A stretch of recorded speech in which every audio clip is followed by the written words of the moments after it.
साथियों, जैसा कि आप सबको पता है, प्रत्येक वर्ष यूपी बोर्ड की परीक्षा में अलंकारों से संबंधित प्रश्न पूछे जाते हैं। आज हम अलंकारों की जानकारी देने के लिए आपके समक्ष उपस्थित हुए हैं। अलंकार क्या है, सबसे पहले ये जानने का प्रयास करेंगे। अलंकार का शाब्दिक अर्थ है आभूषण। जिस प्रकार कोई व्यक्ति अपने शरीर की शोभा बढ़ाने के लिए आभूषण पहनता है, इसका सीधा अर्थ यह है कि आभूषण पहनने से शरीर की शोभा बढ़ती है। तो जिस प्रकार आभूषण पहनने से शरीर की शोभा बढ़ती है, उसी प्रकार काव्य में अलंकारों के प्रयोग से काव्य की शोभा बढ़ती है, काव्य की सुंदरता बढ़ती है। अब प्रश्न यह है कि अलंकार कितने प्रकार के होते हैं। वैसे तो अलंकार मुख्यतः दो प्रकार के हैं, शब्दालंकार और अर्थालंकार। जहां शब्दों के चमत्कार से काव्य में कोई विशेषता प्रकट होती है, उसे शब्दालंकार कहते हैं। और जब अर्थ के माध्यम से कोई विशेषता प्रकट होती है, कोई चमत्कार उत्पन्न होता है, तो उसे अर्थालंकार कहते हैं। सबसे पहले हम शब्दालंकारों के बारे में जानेंगे।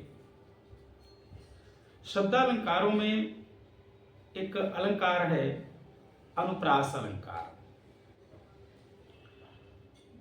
अनु का अर्थ होता है बार बार और प्रास का अर्थ है वर्ण। संस्कृत में कहा जाता है कि वर्णावृत्ति अनुप्रासा,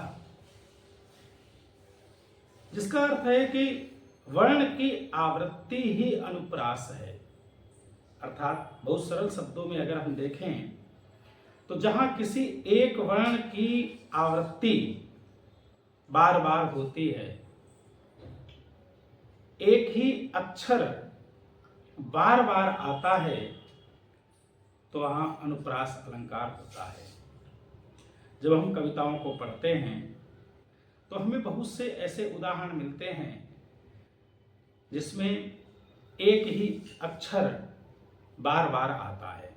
जैसे रघुपति राघव राजा राम।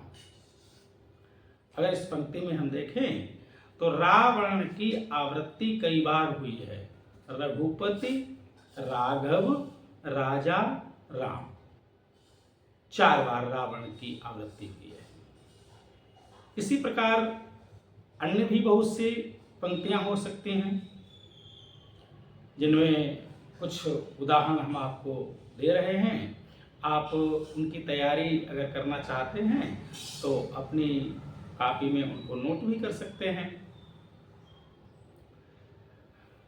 जैसे चमचम चपला सी चमकती थी चंद्रहास।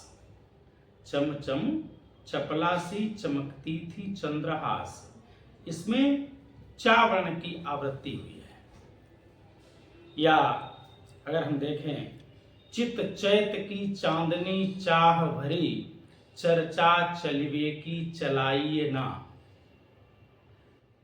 या कारी क्रूर कोकिल कहाँ को बैर काढ़ती री, इसमें कावर्ण की आवृत्ति कई बार हुई है। और भी अगर हम बड़े उदाहरण देखें तो आई तजिहों तो ताही तरनी तनूजा तीर ताकिता की तारा पति तरपति ताती सी, इसमें आप तावर्ण की आवृत्ति को कई बार देख सकते हैं। बहुत विस्तार में न जाकर के केवल अनुप्रास को हम बहुत सरल भाषा में समझ लें कि जब एक ही अक्षर कहीं पर किसी पंक्ति में बार बार आ जाए तो समझ लीजिएगा कि वहां पर अनुप्रास अलंकार है। आज के इस वीडियो में केवल हम अनुप्रास अलंकार की ही जानकारी देंगे। शेष अगले अलंकार को लेकर के हम अगले वीडियो में उपस्थित होंगे। धन्यवाद।